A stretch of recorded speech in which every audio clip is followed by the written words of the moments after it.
Kim Chu napaiyak ang matalik na kaibigan dahil sa kanyang ibinigay.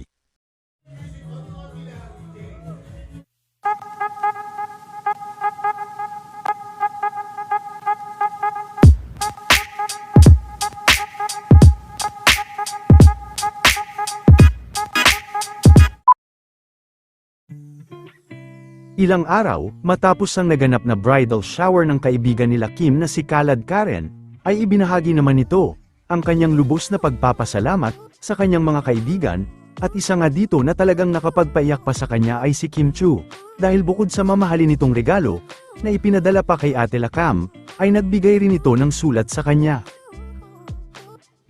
Ayon kay Khaled Karen ay iyak umano siya ng iyak sa message ni Kim, nagpasalamat din ito sa kanilang friendship. Kaagad din naman na sumagot si Kim na babawi umano ito pagkatapos ng kanilang kasal. Sa ibang bansa naman gaganapin ang kasalan nito.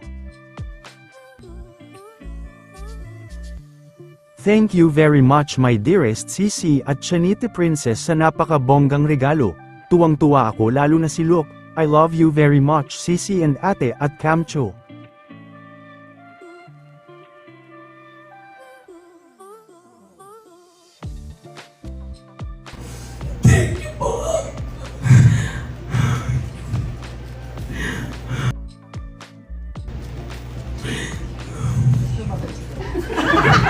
Miss Olive, face to face na naman.